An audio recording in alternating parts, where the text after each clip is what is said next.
Welcome, everyone.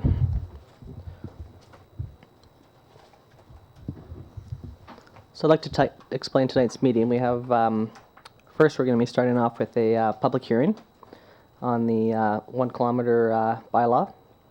And then we're going to move into a committee of the whole, and then we'll move into our regular council meeting tonight. So first we're going to start off with a public hearing, and I'll read out a statement from the chair. Then our planner will do a quick presentation, and then folks from the public who have any issues regarding the new bylaw that we are presenting here today can come speak to those. So a public hearing is organized in accordance to Section 890 of the Local Government Act. Tonight's public hearing involves the proposed zoning amendment bylaw number 3398, 2016. The intent of this bylaw is to regulate a minimum 1 kilometer distance between liquored retail sales establishments. Every person present who believes that their interest is affected by the proposed bylaw shall be given a reasonable opportunity to be heard respecting matters contained in the proposed bylaw. None of you will be discouraged or prevented from making your views known. However, it is important to restrict your remarks to matters contained in the proposed bylaw. A person may make their statement in writing as outlined in the public notice, and if received by the deadline, their presentation will be read by the staff at the public hearing. If a person wishes to make a presentation at the public hearing, they are welcome to do so, provided that the following criteria are followed. This is necessary in order to allow for the recording of the public hearing process. The chairperson will recognize only those individuals who present themselves at the table and speak into the microphone. Prior to speaking, please provide your full name and be prepared to spell your surname for the corporate administrator. Please also provide your residential or business address. Should you wish to read from a prepared statement, the city would appreciate receiving a copy for reference purposes by the corporate administrator. Members of council may, if they so wish, ask questions of you following your presentation. Please note that this is not a question period at which a debate takes place. City council will not provide any comments on issues raised, but will be in attendance to listen to the comments presented. Should no additional speakers present themselves, the chair will call 3 times for anyone else to speak to the matter, and if no one else comes forward to the public hearing, will be adjourned. After the public hearing has adjourned, the council may, without further notice, give whatever effect council believes proper to the representations made at the hearing. So that being said, we'll call up the city planner to do a quick presentation on the bylaw, and then we'll have members of public comment on this specific issue. Welcome. Thank you, Mr. Mayor.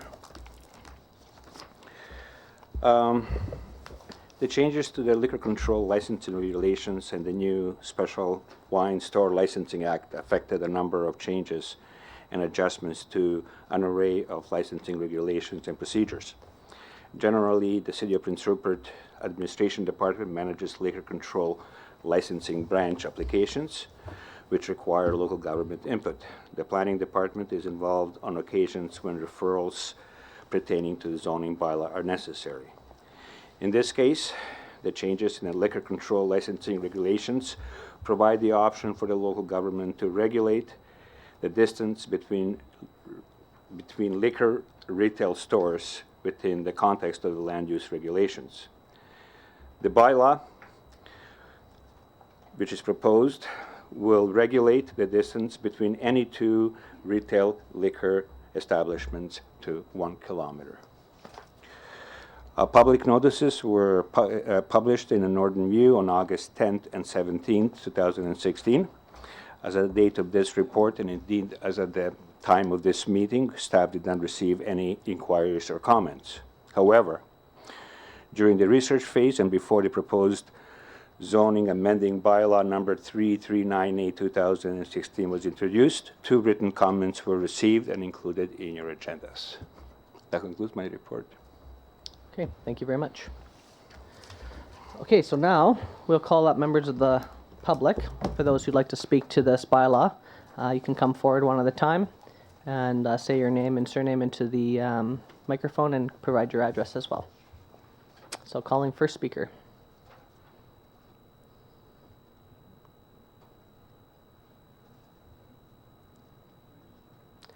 You can just sit there, yeah, and that little green button is for your microphone there. I'm Susan McKenzie. There you go. Perfect. Susan McKenzie from the Belmont Liquor Store. I wish to speak for the 1 kilometer. seeing how we have a very small downtown core and we already have 4 established liquor stores and retail stores in a 10-block radius of the downtown. I do not believe that we need 4 more. And a lot of people are thinking just overweighting and Safeway. But if we do not put in this restriction now, it would also open up the door for Walmart, Shoppers, Overweighty, and Safeway all to apply to have wine on their shelves. And I don't think in a community the size that we have that it is warranted to have that many liquor outlets, and it would definitely impact the stores that are already existing. I currently have 3 full-time positions and 6 part-time, not including management. Those hours and jobs would definitely be affected if other stores were able to come into the downtown core. And I would thank you for giving me the time to speak on this matter. Thank you very much. Next speaker, please.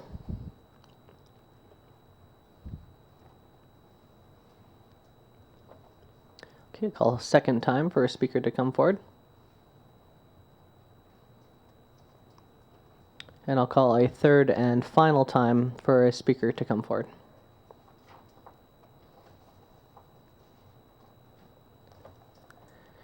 Okay, seeing no one coming forward, I'd like to adjourn the public hearing and move into our regular council meeting. Moved by Councillor Kinney, second by Councillor Niche. All those in favor?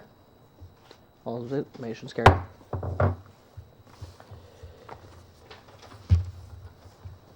Okay, I'd like to call our tonight's regular council meeting to order. Recommendation that the regular meeting be suspended and the committee of the whole meeting be convened. Moved by Councillor Niche, second by Councillor Cunningham. All those in favor? Any opposed? Motion's carried.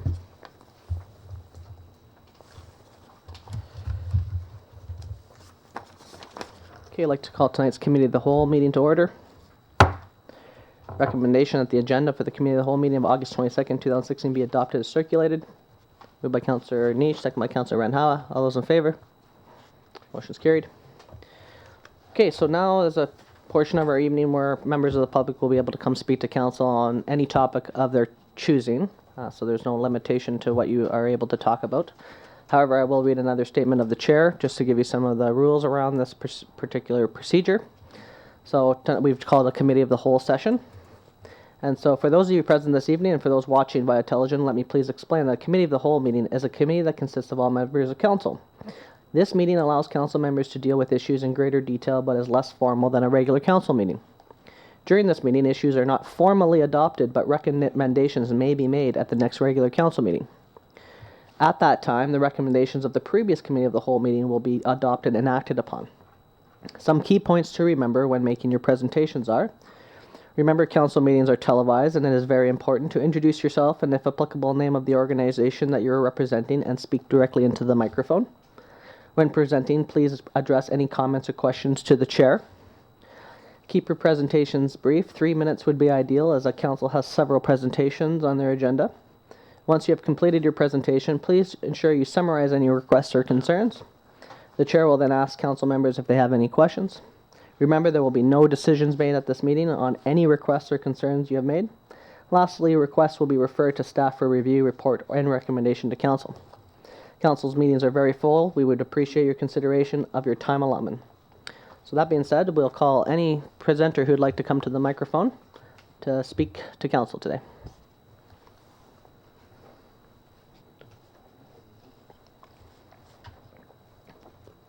Welcome.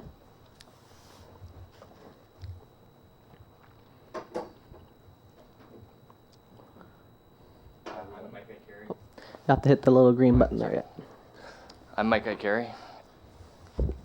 And I'm Jeff Mayer. We are representing the Adult Rec Hockey League Users Group of the Civic Center.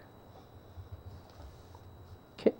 We were hoping to discuss tonight the rate increase in hourly ice rentals that has been brought to our attention rather recently. We kind of sat down and started crunching the numbers just this fall, looking at kind of forecasted user numbers. And what we found is that the rate increase that council approved, I believe, last spring is going to make it very difficult for us to run our hockey league this year. So I'll just give you guys a little bit of background real quickly. Historically, our operating costs have been around $30,000 to $35,000 annually, all in. That includes ice rentals, referees, insurance, pucks, jerseys, what have you. Typical season will see the league generate approximately $35,000 to $40,000 in revenue. So we're coming around with about, at most, 10% profit, if anything at all. Recent years, we've seen a little bit of a reduction in what we call the kitty. So we're down to not a whole lot of revenue, or sorry, surplus. Anyway, what we found here going into this season is with the increase in cost by upwards of about 60%, it's going to be very difficult for us to even field a league. We're looking at taking this year $46,000 in just ice alone for our operating costs. So last year we were charged $134.63 per hour for an hour of ice time. And this year they're planning to go up to $220 an hour, which is quite a large increase in one season. So our choices as a league is either we go down to a 30-game season from our 50-game season, or we charge everyone $800 or $900 from our current $500 a year. And I think at $900, you'll probably have very few people who will want it, or we'll lose a lot of people who want to play. And so if we go down in ice times, you're just going to have empty ice sitting there. It's a community center. The whole point is to keep this thing busy and full. And I think at these rates, it's not just our user group or for adult user group. I think it's going to be all the adult user groups. To go up, I don't even know what that is, like 80% in 1 year is a huge amount for any recreational facility to go up. And I think if we look at the standards across the province, we've talked to a few people, but most community centers will charge between $100 to $150 an hour for the ice. Well, we're going from 136 to 220 in one season. So we were just requesting that you guys would consider making the increase more appropriate, not a, whatever that is, increase. If an increase is even necessary, I mean, granted, we don't understand or have in front of us the operating cost of the facility. We don't know what your guys' overhead is. Perhaps you need to charge this much for the lights to stay on. However, the fact is, we're a not-for-profit organization that are faced with a decision. When you guys increase the prices of an hourly rental rate by upwards of 60%, we're forced to either pass that cost on to the user, or we're going to have to reduce the amount we use the facility. And most likely what we'll be having to do is to reduce what we're going to use in that facility, so that money, that ice is not going to be captured by any other user group.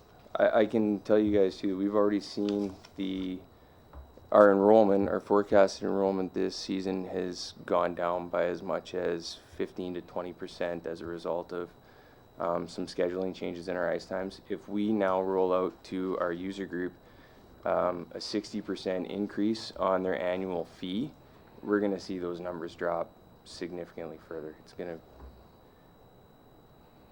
Okay, I actually have a quick question maybe for staff here. I have the rates and comparative to other communities. From our rates, so what council did is we have a non-prime rate, so non-prime ice times versus prime ice times.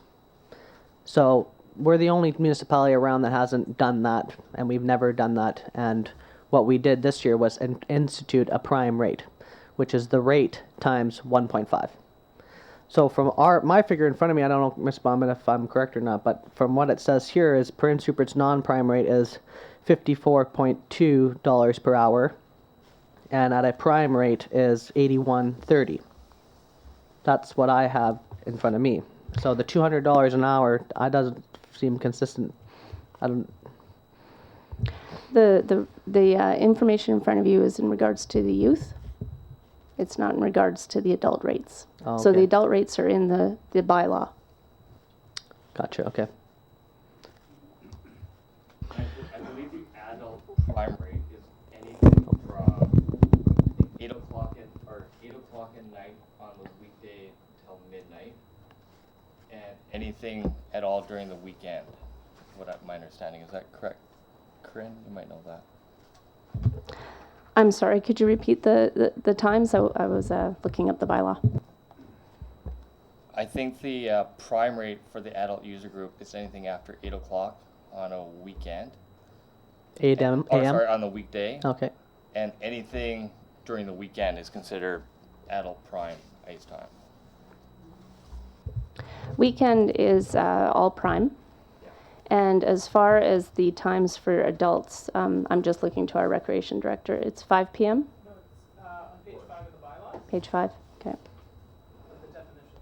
So 4 p.m. on weekdays till midnight, 8 a.m. on weekends till midnight. So 4 p.m. till midnight for those in the on television. 4 p.m. to midnight is prime time, and then 8 a.m. until midnight on weekends.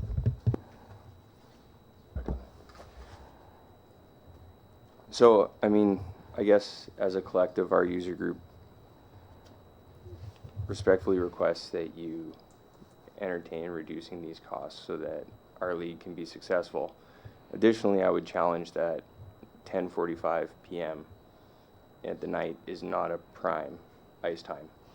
And if we have to forfeit any ice times, those will be the ones that we forfeit. And, you know, good luck trying to find a user group that's going to pay prime rates for a 10:45 p.m. ice times.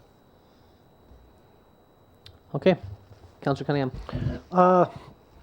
Prime, why is it going to midnight? That seems like a ridiculous time to have a prime rate. And secondly, I know later on we're discussing the youth and minor hockey rates and increases in prorating and that, and I see no reason why we can't do that with the other leagues too. This is just too big of a jump all at once. I know we're way behind the other communities and everything in these prices, but the other communities got to where they got gradually, not all in one bloody jump. And I think this is just too much to absorb all at once, and it should be rated over a couple of years to get back up to where we are with the other communities. I don't see how we should be putting a hardship on the different leagues just to try and get up to where our neighbors are when they have been making these increases over the years, and we're trying to do it all at once to catch up where they are. I just disagree with this. Okay. Are there other user groups that are here for the same thing? Okay. So you have similar concerns? Okay. So maybe what I'll do then is maybe I'll call Willow up here and we can have some explanation there. And if you guys want to speak again after, you can. But she would have much more details because I know there's some backgrounds here and things like that. So maybe we'll have our rec director come up here. Thank you for your presentation, by the way. Appreciate it.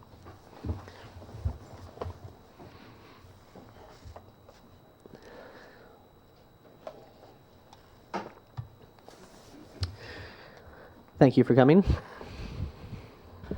Thank you. So just a couple of things just to back up to ensure everyone's on the same page. First of all, recreation was subsidized $2 million in 2014. So when we're speaking to revenue generation, we need to be cognizant of that user pay versus increasing taxes type model.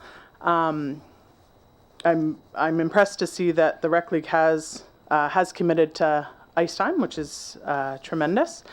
Regarding the statement about empty ice, we actually have an increased demand that we cannot fill at the current time. So currently we have no available ice during any evenings or weekends for rental groups. So that would be one-off staff parties or rentals. There's no room in our current schedule to rent out any ice time. And then as far as specific leagues, actually there's been an increased demand by some of the leagues that are interested in skating at 10:45 at night. It is not an issue. Regarding the prime versus non-prime and the idea behind having those sort of the dyad or the two options there, that's across recreation across Canada and the world as far as I'm aware of, that dividing into a prime and non-prime time. As far as when it starts at 4 p.m. and ends at midnight, that's consistent among all of the research that we had done for communities similar to our size, so our population, similar geographic location, similar industry type town. So this is not us comparing to Toronto or Vancouver or that sort of thing. Regarding Councillor Cunningham's mention of this increase all at once, as we brought forward to the Recreation Commission, as well as brought forward to Council throughout our research, first of all, it's not all at once. Like you mentioned, Mayor Brain, that prime is 1.5 times greater than non-prime rates, as opposed to this mention of 60 or 70% increase, as well as currently, as it stands to communities of, again, similar size, geography, etc., we are currently up to 42% behind where other municipalities sit. And so we need to look at how we want to subsidize that, or how we want to close that gap. So just for other question then, so they mentioned that this was recent information. My understanding was there was a user group meeting and that a lot of this was communicated to earlier in the spring. Is that not correct? Or? Yes, that's correct. So the first mention of rate increases happened on May 11, 2015. Actually, that all user groups, youth and adult, were educated on the prime and non-prime system, as well as that there would be an increase in rates. And then throughout that period of the summer 2015, doing the research, coming back to the commission each month to provide recommendations and suggestions, and then moving forward into council then adopting. So yes, it's been on the radar of user groups. I'm not sure what the communication has been among the user groups, but it has been since May 2015 that they've been made aware. Questions from council? Councillor Cunningham? Yeah, couple of questions. First of all, we got pushback from the Minor Basketball Association, and we rolled back their increases to a more manageable. Now I see tonight we're doing it with minor hockey. So why, if we are doing it for a couple of groups, we are not doing it for all the groups? That's, you know, whether they agreed or not, we're obviously getting pushback here. The last thing I want to see is people losing their access to the recreation of this town by a dollar amount. It's very important that everyone gets to use that rec center, whether they can afford it or not. And we have programs in place, I know. Now we're in sort of an area where it's a gray area. Now, do I sacrifice this or that so I can play hockey? Or do I be greedy and play hockey and one of my kids don't get to do an activity they do? Something like that? Or do we try and make this something that everyone can afford all the time? And again, I go back to, I don't know how the other communities operate, and I don't really give a damn. I care about this community and what this community does. And when I see people stopping me in the street and saying, how come we're getting a 57% increase and things like that, I can't afford that, well, that's a reaction that I don't like hearing. I really think that we have to work with these groups. We've worked with other groups. I think we can work with these groups too. And, you know, I just find it, I know at my age, prime time isn't after 10 o'clock. It's bedtime. So just to speak to that again, which is part of doing our diligence and our research that happened, you know, a year and a half ago, that of course you were a part of, that's where I would say that's why when we initially proposed the idea actually in the fall of 2014 and started the conversation, so now going on 2 years ago, saying what makes sense so that our community can bear the impact and so that we can balance all user groups having access, as well as heading toward a direction where we don't have our taxpayers subsidizing us in the multi-millions of dollars. Most of these people using the facility that are coming here to talk to us are taxpayers to begin with, and they are subsidizing something that they're using. We subsidize the ferry. We subsidize a lot of things in this town, and I feel that this is something we should be looking at subsidizing if it's going to impact the use of that facility. Maybe one of the other things, I know the other towns have done it, we should put a lot of energy into fundraising for a second ice rink or something like that. That's something that can be talked in the future. But this particular issue here, I think, should be resolved. We've got user groups here, we've made concessions to other ones, and I think we should be talking about making some sort of concession or prorated approach to them. Councillor Ranawa. Thank you, Mr. Mayor. Like we are trying to compare with other communities' price. I think our taxpayers are already paying higher taxes on property taxes compared to other communities, and we're not comparing our property tax with other communities. We are already higher paid, and now we're trying to pay, like compare our prices with other communities. So our residents are paying twice with compared to other communities, and I think that's not right. We should keep our kids keep busy there, and should lower our price. Like it should be compared like quantity and price. If we increase our price, our quantity will go low, and I don't think we will make any revenue with that. And I think we should lower our price. Councillor Morrow. Thank you, Mr. Mayor. I just have a quick question about the prime multiplier. You said it was 1 times 1.5. Is that consistent across most of the province? It is, if anything, it's on the conservative side. So when we did the research as a collective, as a subcommittee, as part of the Recreation Commission, we determined that, if anything, let's be on the conservative side. In some communities, it can be upwards of double or greater. So we looked at the average prime versus non-prime multiplier, and then stayed on the conservative side.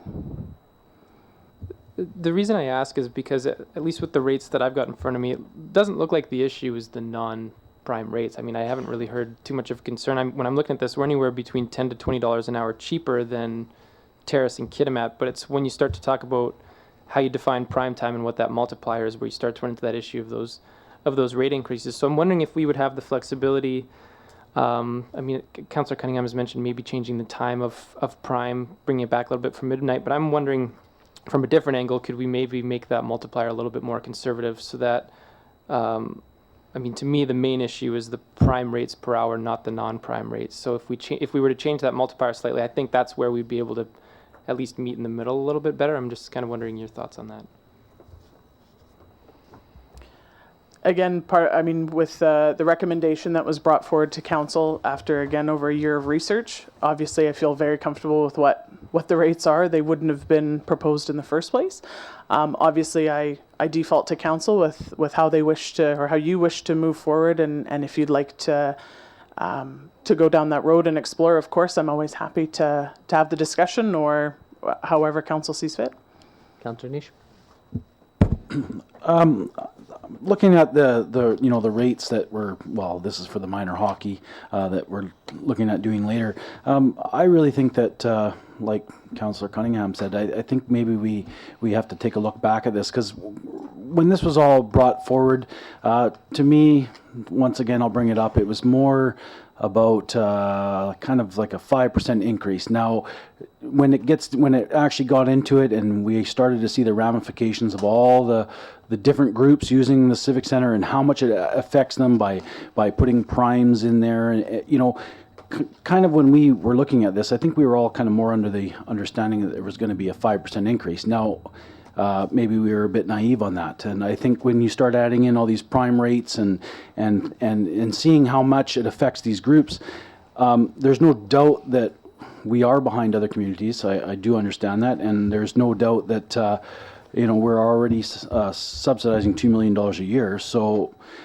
I think this might be the right direction to go, but I think we're maybe just doing it a little bit too fast. And maybe we can look at the prime, rate, and maybe we can, maybe the first year we could reduce it to, 1.25 or and do it over a 2-year period or something. So just to give these groups an opportunity to make adjustments for the rec hockey guys. Maybe next year they can charge. This year they can charge your, initial $500, and maybe next year they can charge $700, and maybe and see what happens. But I really do think that all of us were, a little more to the understanding that there was going to be 5% increases on everything, and not really taking into factor how much these prime rates really affect everyone. And I really think we do need to adjust these, because I do think it's just too much at one time.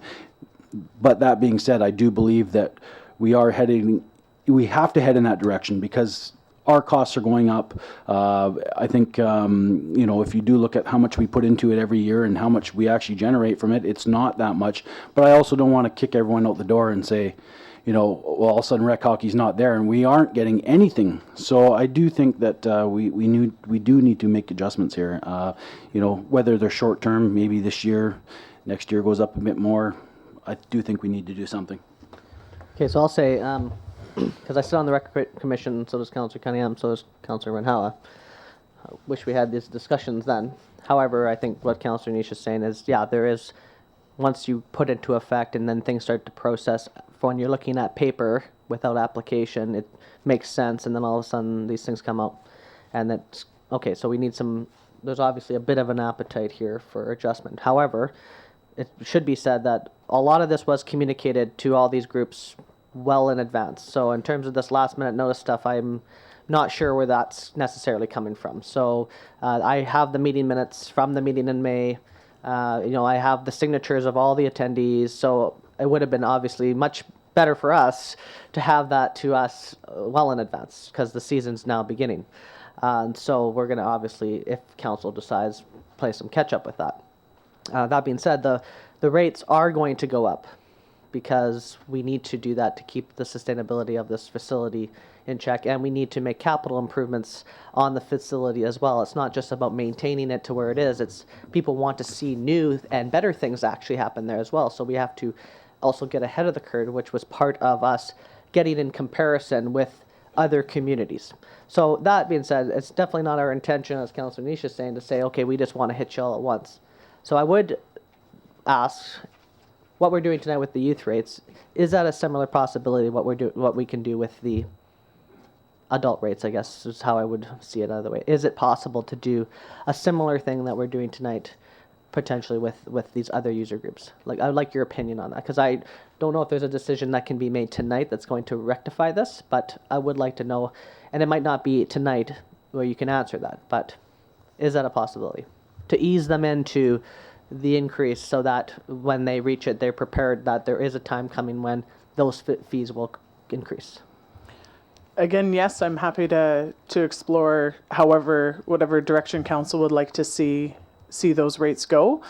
Again, the specific rates were brought forward to user groups as far as this is exactly what you're going to be paying many, many months ago. And so, similar to you, Mayor Brain, I'm confused at why we would be having the discussion now, because, of course, the information was distributed so early.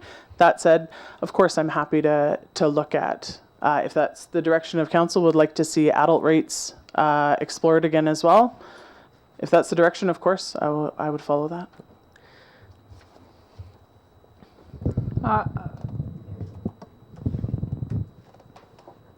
I sort of have a problem with process. I voted against, if anybody remembers, I voted against this, the increases to the recreation facility, because I believe that the recreation facility should be even more heavily subsidized by the taxpayer. But I lost that argument at this council, and and it was said at that time that it was the commission that was making the recommendation, and exactly what our recreation director is saying, that the user groups had been consulted. Now, on the other hand, council always has the rights to change our minds. That's what council always has a right to change your mind. So, you know, but I feel very uneasy at doing this in a piecemeal manner. So today we have youth hockey, and then we have, you know, we have minor hockey, then we have adult hockey, and then probably figure skating, am I right? Okay, sorry. that was pretty sexist. I apologize for that. And you know, I think that what I would like to do is see this referred back to the Recreation Commission for an emergency meeting to sit down and have a look at it, look at what the budget is going to, how it's going to impact the budget on the Civic Center, if we can lower the rates equitably for all groups in all areas. You know, I believe, you know, I voted also for the only person on council that thought we should have a tax increase, because I think that our facilities are falling down.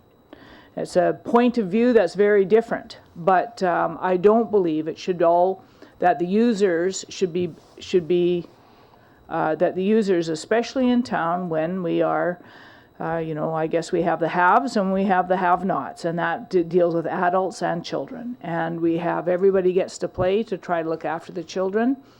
And, you know, I think we have some adult pushback now. And so all I can say is that I would feel more comfortable if this went back to the Recreation Commission. The Recreation Commission came back with impacts on our budget, as well as some kind of equitable reconfiguration of the recreational schedule. So it's not just every meeting we have another group asking us for changes to the fees. And again, you know, that's, you know, my opinion is that should be, but it was part of the budgeting process, and we need to ask, I believe, our treasurer what the impacts will be in our budget if we start radically reducing the income now that the budget's passed, the income to the rec center. What does that do to our budget? I think we should know that before we make any decision, but I think we could do that quickly.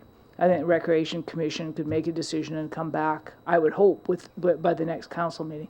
You know, and maybe maybe all the hockey and everybody needs to know before that. I don't know, but I was opposed to these rate increases in the first place, but it was the commission who made the recommendation, and I do think that that's the way it should go back, although council always has the right to change its mind. I'm just going to quickly interject for a second and just want some of the rationale to the groups and why this has happened. First of all, the jump is comparable, so there's no difference to other communities. And as Councillor Renhowa says, is yes, we do pay higher taxes here than other communities, but we also have different challenges. Like we pay $1 million for an airport ferry that other communities don't pay for. So we have other issues that you can't, it's not fair to say we can compare ourselves to another community on why our taxes are different, because we have a water system on another landmass. You know, we're on an island. We have different situations that require a bigger budget. And so those are considerations. So some of council's thought was, look, we don't want to keep raising taxes on this town without some sort of balance here, right? So it's already 75% of the rec center is subsidized by taxpayers. So when the commission brought this forward, and let me tell you, this was all researched very, very diligently. Like every community was analyzed, every set of rates. Both Councillor Cunningham and Councillor Renhowa were part of that, myself included. But again, you know, it's not that we're sitting here going, okay, well, we want it to feel like such a jump. But I also want you to know that the rates are not so astronomical to the point where another community is not doing the same. And we only have one rink. I mean, these other communities have 2 rinks. So in fact, their rates should probably be cheaper than ours because they have more access and more things. So just want the user groups that are here to know that this isn't a punitive thing. And so we're trying to find that balance, and that's why this discussion ultimately came about. However, as Councillor Thurkelson said, it's like changes can be made. However, it's going to take some time, and I believe that the bylaw is as it is, and so starting in September that the rate's going to have to just stick for now. Is that correct? Yeah, so the bylaw rates came into effect July 1. So in the event that there was any changes that council would like to see made, it would need to be an amendment at that point, as I understand it. We can also change the effective date. So if the council had the bylaw amendment actually processed in September, we could make it effective September 1st. We don't bill the user groups until after they've done some of their usage. We do it on a monthly basis. This would still fall within that. Okay. Councillor Kinney, then Councillor Cunningham. Thank you. I would like to make a motion that the committee involved with the recreation go back with our lady and get this cleared off right away and get it down to a half decent amount without us losing a lot in the civic center. I don't believe we can make motion in the committee hall. Is that correct? Right. However, Can't? not in the committee hall. I don't believe. But can we just recommend that we do that? I recommend that motion then. So we can maybe send a notice of motion to the regular council meeting at this point. Is that Okay. the procedure for that? Do you know? Okay. So we'll send a notice of motion then forward to the regular council meeting. Councillor Cunningham. You said that. Your microphone, please. You mentioned that you don't understand why these groups are coming at the last minute with these changes, yet we're sitting here tonight with a resolution for minor hockey to change their rates. And I don't see why that's any different than the other user groups. If we're revisiting one group, we should be looking at all the groups. And, you know, and this isn't to cite the work that Will is doing at the Civic Center. She's doing a hell of a job there. She's got a lot more revenue coming in with other programs than that. And she's been somewhat imaginative with different programs and things like that. And it's bringing other revenue in.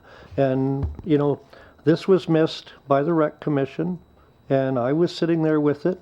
And we were concentrating on the 5% raise, not the prime time and other things. And we didn't realize at the time what an impact was. And it's been an eye-opener for me that, you know, you make a decision, bring it to council, recommend it, and then realize later the impact it's having on the community. And that's why I, for one, want to see this rectified as soon as possible for the groups. And I see no reason why, if we're revisiting one group, we can't revisit all groups, as Councillor Kinney just mentioned. And I think it's something that we'll address at the regular meeting tonight. And I will add one more thing here, is that we have to consider is that because we've already outlined the plan here, that what Councillor Torkelson said is like it's a budgetary issue looking at the entire picture. So I think what we need to get in our minds, and what the original intention was, is that we know no matter what, fees have to increase to keep the rec center sustainable, or council decides to raise taxes continually to keep subsidizing. And so there's a give and take here, right? So if we look at these bylaws, we probably need to figure out how to phase it in to reach where we have an intended target, so that's a less of an impact, like we're doing with the minor fees today. And the reason why we're doing that is because they actually came forward earlier, right? And brought it forward. And so the only reason why we got that is because the groups came forward and now these other groups are coming. So unfortunately it wasn't kind of all at the same time, and now it's pieced together, and Councillor Thurkelson saying we shouldn't piece it all together like that. However, I would say that we need to explain to the user groups that we need to move it along the spectrum. We don't want it to have this massive impact on you that you're feeling now, but for us to continue at our budgetary line items, we need to meet the targets that we have set to stay consistent with the budget. Otherwise, there's a reopening of the budget and our rec center fee and how we do all those programs. So I think council should just keep that in mind at the same time. Okay? I was wondering if Ms. Bomben could go over what you said about the timing of the fee increases?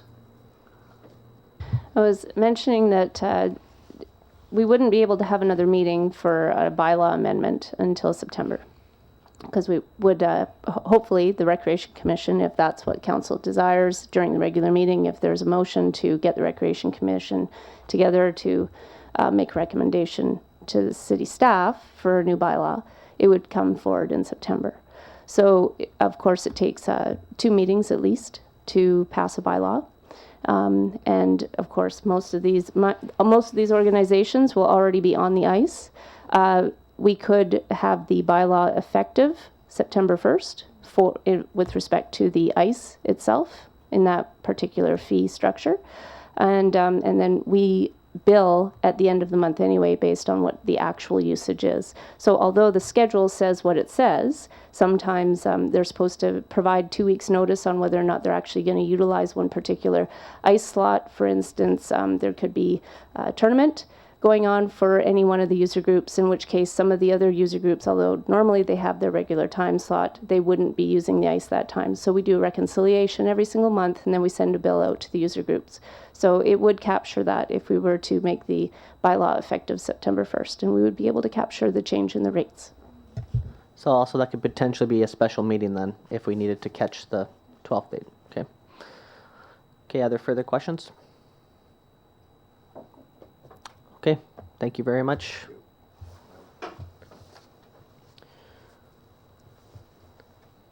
Okay, is there anybody else here that wants to speak to a different issue than recreation fees?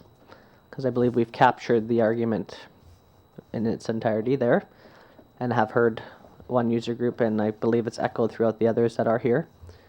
But is there a different topic that anybody's here to speak to? I was just wondering, are there any other user groups?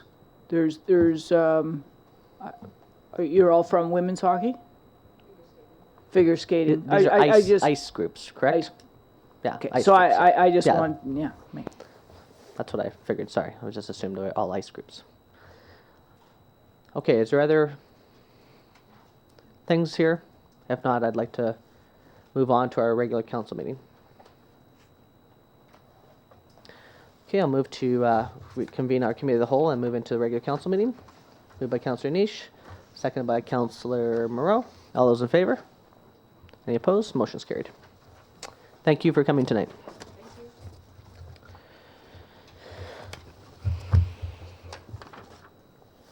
Okay, so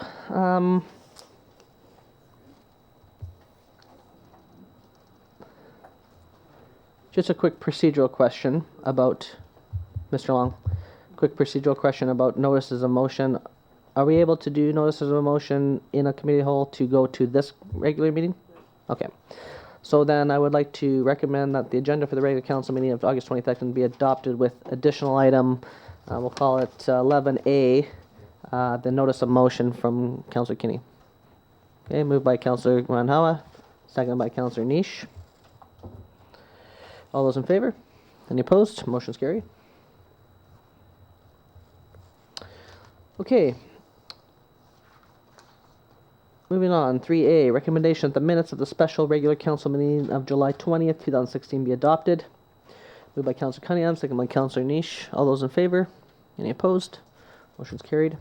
Item 3B, recommendation that the minutes of the special council meeting of July 25th, 2016 be adopted. Moved by Councillor Kinney, seconded by Councillor Randhawa.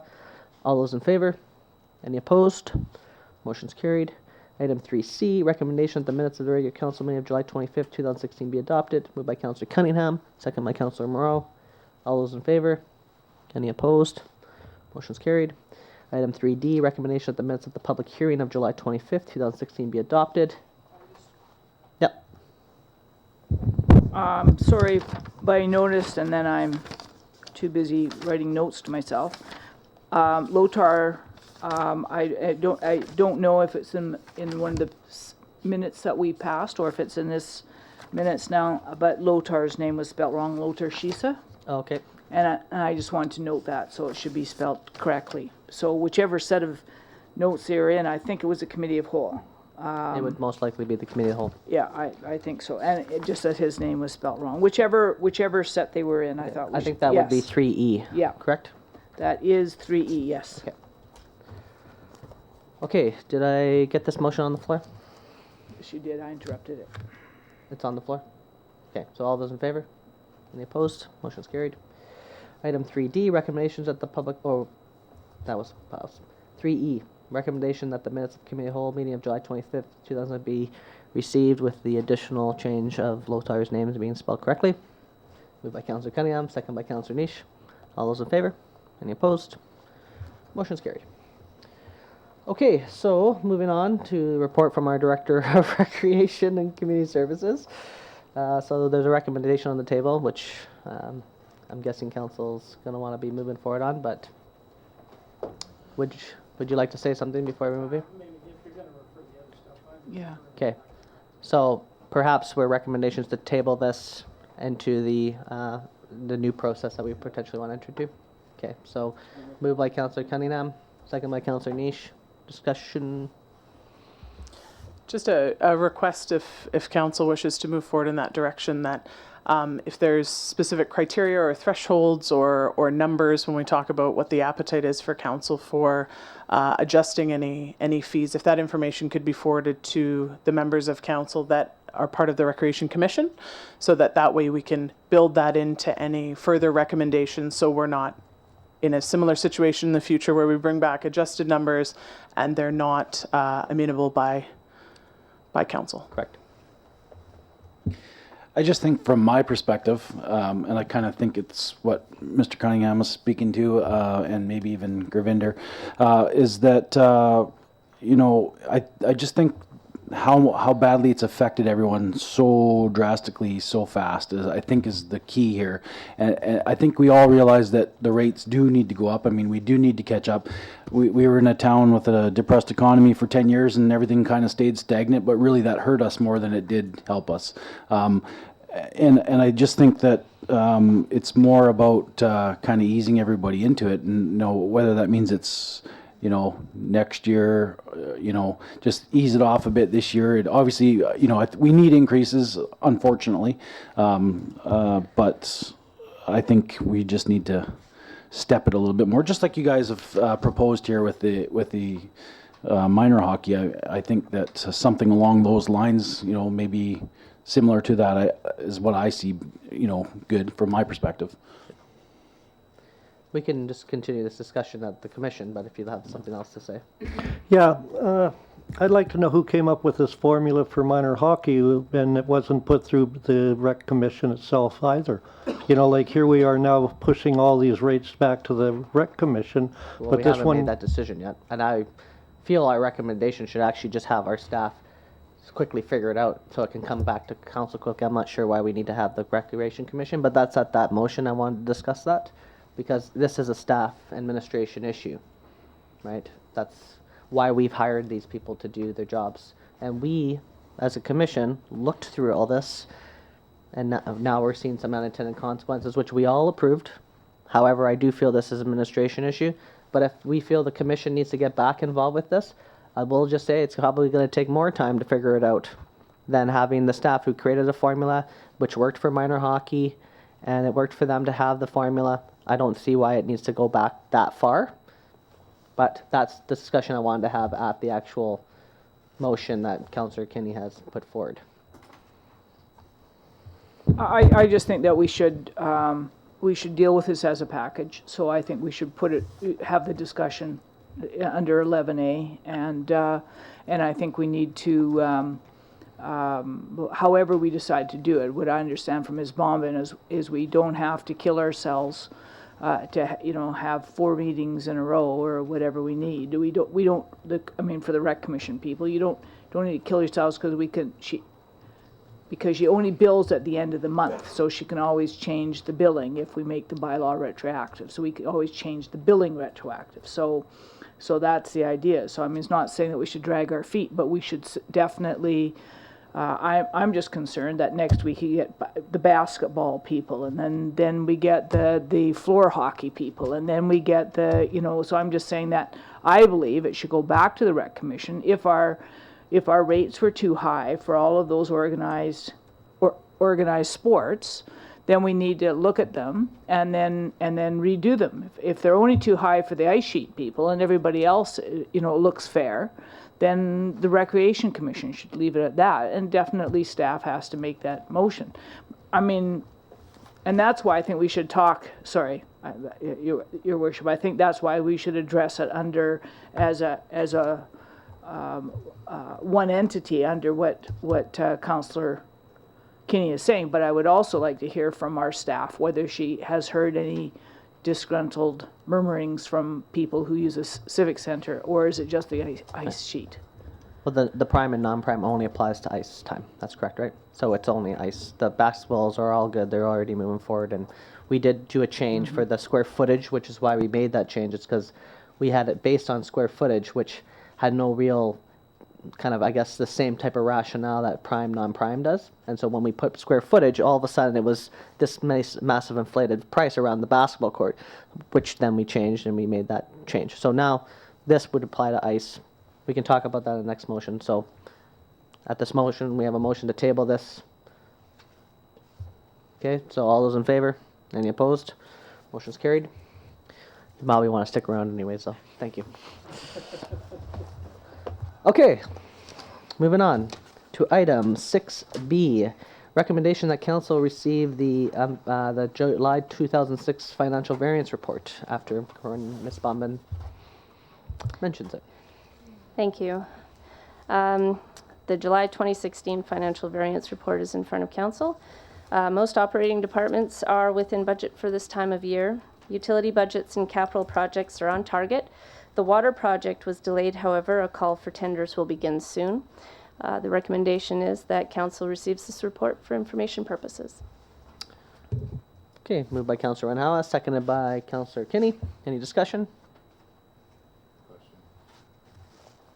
Just one, the Cow Bay Marina, you indicate how much it's increased from June to July, and the revenue and the operating costs are we going to be showing a profit on that, and will that make a difference in the overall budget? It's not projected to make a substantial difference in the overall budget. We've projected that it should bring in about $100,000 for this year. The first 2 months we're up to 54,000, so I think we're doing pretty good there. Okay. Do you have another thought there, Councillor Thorkels? Yeah, well, I asked the question about Cow Bay Marina last time, but it's budgeted for, unless I'm reading this wrong, it's budgeted for $300,000, right? And we're at 79. And when I asked about that against the expenses last time, it was because all the startup expenses were at the beginning of the fiscal year, and so that. So I mean, am I right or wrong? The revenue is budgeted at $300,000. The expenses are budgeted at $200,000. The net would be $100,000 to the city coffers.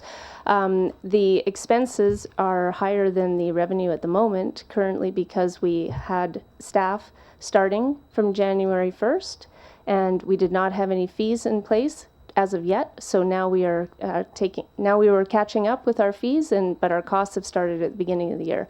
We hope that after the entire year is finished, we will have $100,000 to the good. The marina was also supposed to be a benefit to the entire community, not just something that was going to become an overwhelming revenue source for the city itself. It's also for economic diversification within the community. So we're hoping that there's a net overall value to the entire community. Other questions? I'm sure that is the case, and thank you very much for that. But I wasn't trying to pick on the marina. I was just didn't see $100,000 there. Sorry, I misheard you.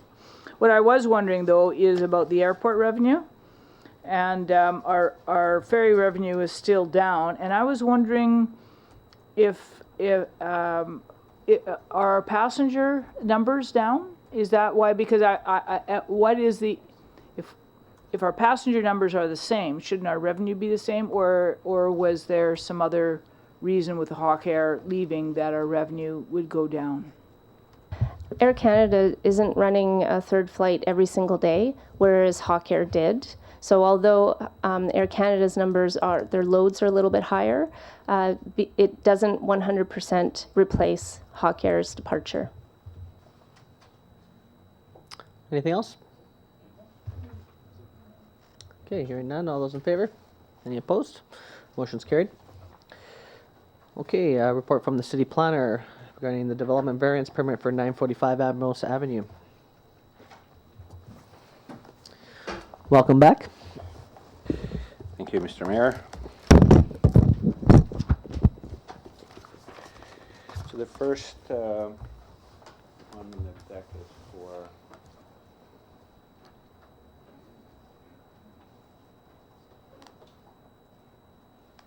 the property, which is located at 945 Ambrose. This development variance permit has two elements.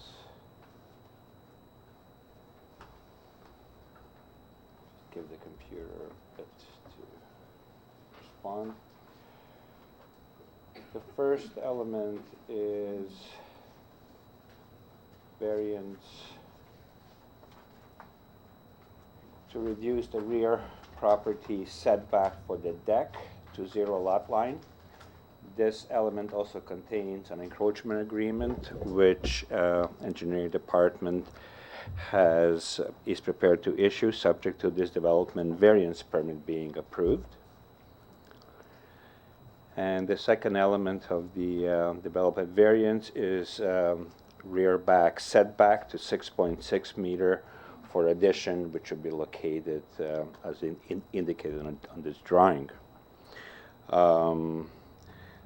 The staff issued notification of the proposed variance to the neighboring properties within the radius of 50 meters as a date of this report, and indeed this meeting. We did not receive any comments or anything precluding council for considering this development variance permit.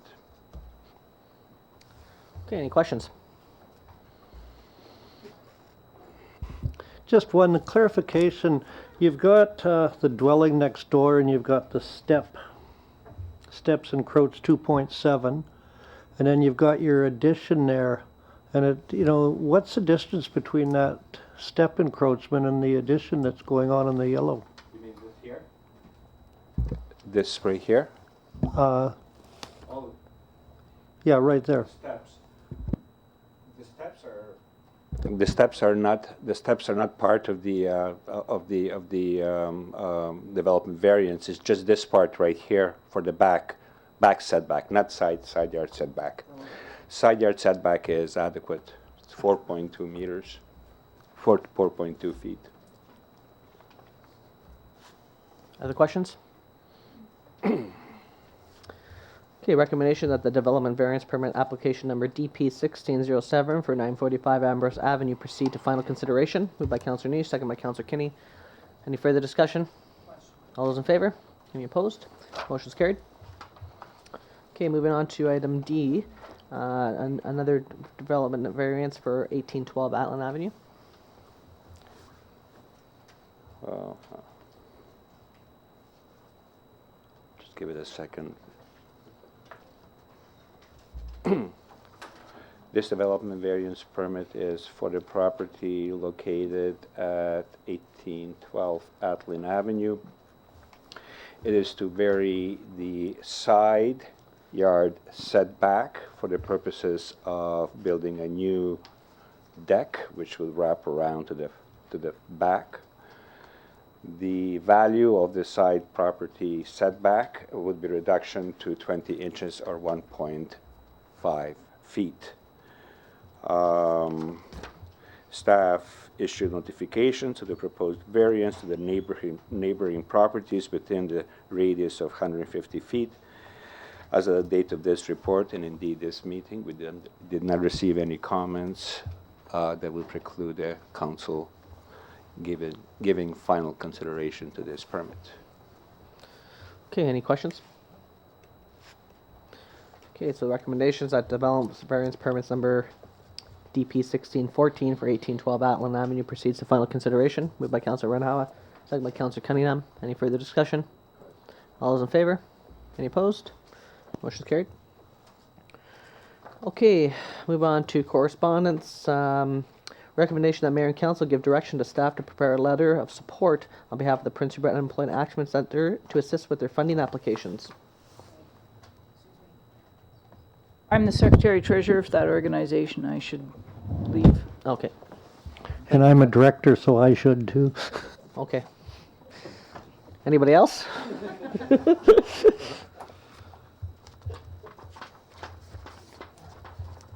Okay. Just one moment here. Just trying to bring up the letter.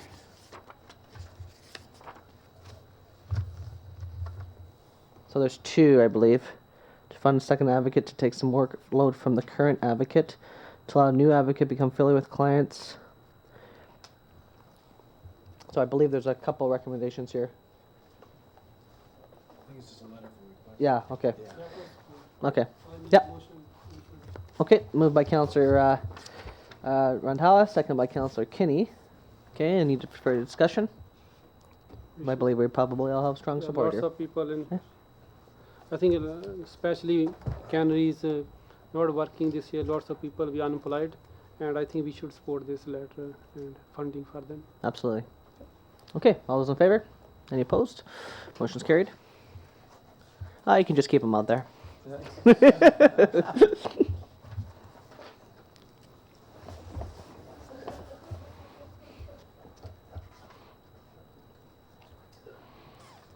Welcome back.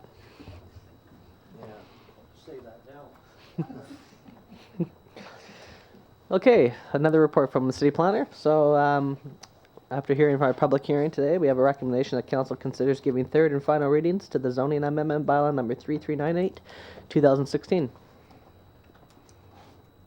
Moved by Councillor, we can get it on the table first, Councillor Cunningham, second by Councillor Niche. Discussion or questions for our planner? I found an interesting comment about this came from a provincial cabinet minister. It's from Coralie Oakes. The rationale for the 1 kilometer rule is to provide some degree of market certainty for retailers and to ensure a community is not overserved with liquor stores which can have negative community impacts. And that's from our provincial government. Any further discussion on this matter?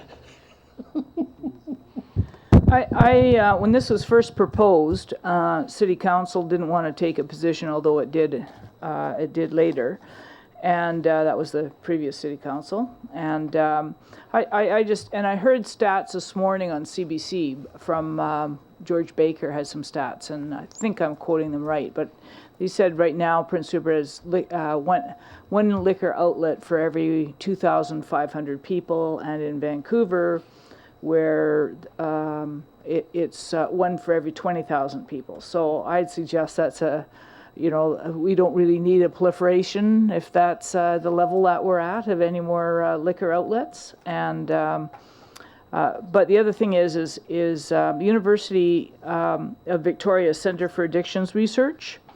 And this is what I wrote a letter on this issue to the government when they were doing public input. And this is why I said that the Prince Rupert local health area had an average per capita alcohol consumption of 11.85 liters per year over a 10-year period. This is in contrast to the average BC consumption of 8.76, so 11.85. Should have drank harder, Barry, it would have just been 12. 11.85 over a 10-year period. That was the average compared to 8.76. So, and 6.35 in the Fraser Health Authority area. And 7.86 liters in the Vancouver Coastal Health. So the closer you get to Vancouver, the less you drink. I would have thought you had to drink more. But anyway, if you take out the city centre and downtown east side, per capita alcohol consumption in Vancouver was 5.32 liters in 2012, 45% of Rupert's average per capita consumption at 11.85 liters.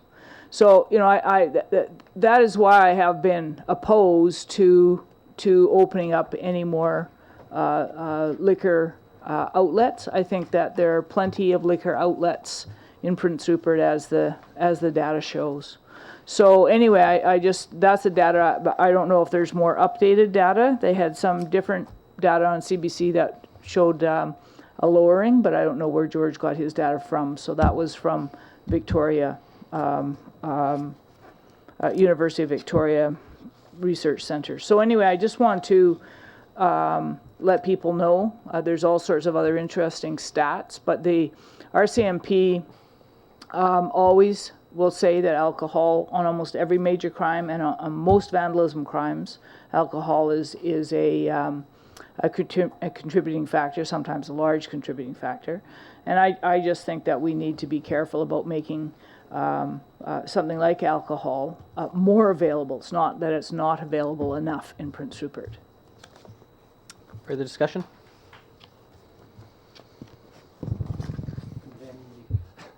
Thanks, Mr. Chair. I know I'm in the minority on this issue, so I'll make this quick. People shouldn't equate my opposition to this particular bylaw as me advocating for proliferation of alcohol in the community. That's not at all what I'm getting at here. My argument on this one is pretty simple, is that I think when it comes to local government regulation, I don't think we should be in the business of trying to pick winners and losers. And effectively what this bylaw is doing is it's restricting the free market in a way that the provincial government has spent considerable amount of time and resource in making the decisions that they've made. I mean, I've stated all this before. I know you guys don't agree. The only other thing I'll try from a slightly different angle is if we're trying to impact social behavior, people's behavior in land use bylaw, and we think alcohol is bad and therefore we will restrict the amount of alcohol available in grocery stores, for example. If I'm of the opinion that fast food has negative social impacts, I'm not necessarily thinking land use is the best way to say, okay, well, 1 kilometer needs to be between A&W and McDonald's and Burger King and everything like that. So my argument is that I don't think local government needs to be in the business of picking between winners and losers. I know you guys all feel differently. I just have to state my piece before we vote. Thank you. Councillor Niche. To me, it's got nothing to do with the availability of alcohol. I think that, whether you have to walk 1 block, 2 blocks, it's here. I think realistically, if there was another liquor store, I really don't think that would make a difference. My rationale behind supporting this is more about supporting local business and keeping the big business out of it, because I think that local jobs are more supportive rather than and that money by local owners going into their pockets. People who support our community, whether it be a sports team or whatever, because I don't see too many Canada Safeway jerseys running around the soccer field. So to me, it's more about teams that, whether it's the Belmont supporting football or whatever, and that's got nothing to do with availability of alcohol. It's more about supporting our local businesses and our local economy. When I first introduced this, it was exactly along those lines. You know, you can say this is protectism to a degree. It is. We're protecting our local economy.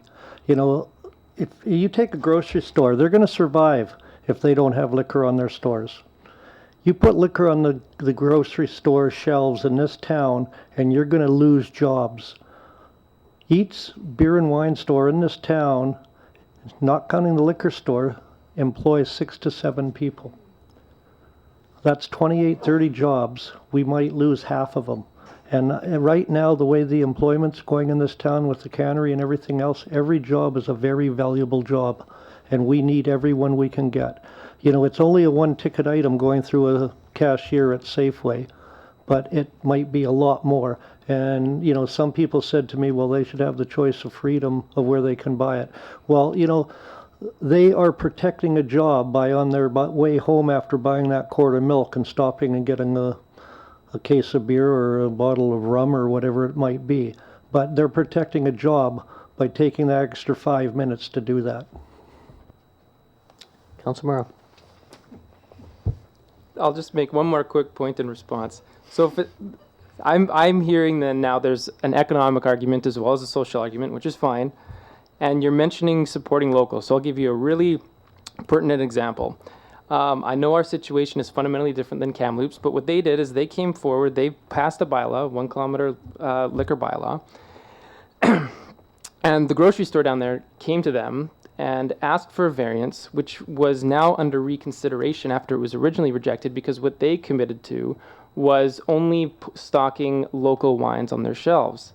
So if you think about it from that angle, what the grocery store did, yes, it's different than a locally owned liquor establishment, but they're supporting local jobs in the sense of their wineries in that area are able to be stocked on that shelf. Now, to me, I'll go back to the point I made before. If you want to call it isolationism, you can. That's not what I would necessarily label this as. But I do see it as the restriction of free enterprise because, again, I would say we have more restaurants per capita as well than most small communities in the north.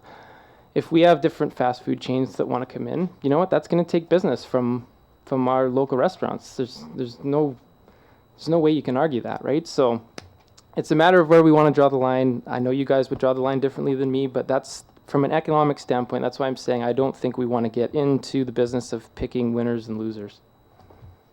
Thank you, Councillor Thorkelson. Then I think we should wrap up this conversation. Yeah, we probably should. But I can't always help but raising to Councillor Murrow's bait. And, when we talk about, free enterprise, well, we can free enterprise ourselves out of every fishing plant job. We just heard from the ex-president or the ex-vice president of Canadian Fish that 40% of the 40 to 55% of the fish that was caught and landed in Prince Rupert from the territories of the Nisga'a Nation, the Lac Kw'alaams Nation, and the Gitga'at Nation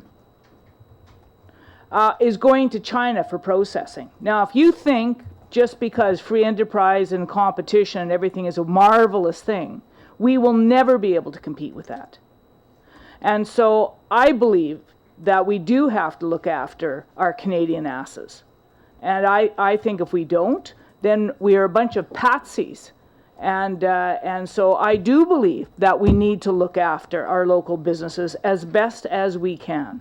And I will rise to that bait every time somebody decides that we should not be protecting local jobs. So just wave that red flag in front of me, Councillor Moreau, and we will always have this discussion.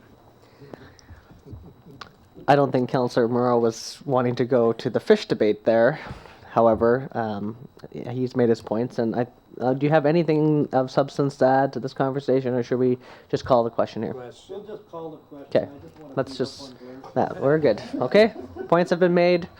It's all cordial. Okay, all those in favor? Any opposed? Motion's carried. Thank you very much, Mr. Cricket. You can walk out of here. Okay, moving on to item 11A. Mr. Councillor Kinney, so I believe the motion was to recommend the ICE fees review to the Recreation Commission. Is that correct? Yes. Okay. So, moved by Councillor Cunningham, second by Councillor Kinney. Discussion. Councillor Niche. Basically the same thing I said earlier. I think we can maybe use this as some sort of a template or the idea behind what has been talked about with the minor hockey. Maybe we can use that same sort of logic and thought process when it comes to all the ICE users. Once again, I do believe that we do have to do the increases and we do need to catch up. We've been put behind for 10 years because of the economy and it's hurting us now more than it probably would have if we had just done small increases over the years, which our CFO always tells us. But I think we can probably figure something out that will maybe make everyone, obviously they won't get the rates that they would love to see, which would be the same as the last 10 years, but maybe we can work something out where it's not such a kick in the pants on the first year. Okay, so I'm the chair of the Rec Commission, so I could easily call a meeting for next week if we decide to move this motion forward. We can bring that forward. We'll have the staff involved with that. Perhaps it's a similar adjustment as we've done with the youth associations with the ICE fees. And then once the Rec Commission kind of comes to consensus, that can be brought back to council. And then from there, we can, as a one package, take a look at how we can phase it in or whatever the recommendation is going to be. Does that sound about what we would like to do? Councillor Van Houten. Yeah, I was wondering if we can speed up, like you said, and call a special meeting for council, because lots of players and parents will be looking for the price, right? And then they will register their kids. So we can speed up things. That would be nice. Okay, tomorrow morning, 6 a.m. Councillor Moreau. I was just going to echo that, but also just to say, with UBCM in September, I believe we only had one meeting anyways, Yeah. so calling a special meeting near a regular meeting is, I think, something that we'd all be willing to make time for. Councillor Niche. I think if I was catching what Ms. Bauman was saying earlier, is that maybe we need to just make a motion right now to change the effective date to September 1st. Is that kind of what you were proposing, or? I would suggest that we have an opportunity to hear what the budget amendment would be before we actually change the effective date. It'd probably be part of that motion. Councillor Cunningham. Could it be possible that we have our CFO at the meeting, so we've got all the facts and figures at our fingertips? Oh, she won't be able to run from this one. Okay, so I think sounds like we're all kind of heading in the same direction. So, all those in favor? Any opposed? Motion's carried. Okay, then now I'd like to entertain a motion to adjourn to re-enter into our recessed in-camera council session. Moved by Councillor Kinney, seconded by. Oh, right, reports from council. My apologies. Councillor Niche. I just like to put out condolences to a man that has done a lot for this community, in Dr. Frank Pide. It was a sad day to hear his passing, and he's done a lot for sports in this town, hockey especially, and just wanted to say my condolences. Councillor Kinney. Thank you, Mr. Mayor. I'd like to give a compliment to the Broadwater for doing such a great job they're doing on our bridge. The traffic is not held up. They're handling it beautifully. Thank you. Okay. Just to comment on Councillor Niche's mention, Dr. Pide was a member of this community for a very long time and was my dentist growing up, and it's close to everyone's families. And what has been brought up, actually, I forgot to mention earlier, but I can mention now, is that I believe it's the Minor Hockey Association through Rosa Miller would like us to potentially rename the ice rink after Dr. Pide. And so what I'd like to do is put a notice of motion forward for the next council meeting that we would put the ice rink in his honor. I think that's great. So that'll be a notice of motion for the next meeting. Okay, moved by myself, seconded by Councillor Cunningham. Okay, any discussion on that? Question. Okay, all those in favor? Okay, so we'll bring that forward to the next. And that again was brought forward by Rosa Miller and the Hockey Association. Okay, and you got that there recorded? Great, thank you. Okay, motion to adjourn to enter our recess in camera session. Moved by Councillor Niche, second by Councillor Cunningham. All those in favor? Motion's carried. Thank you everyone for attending tonight.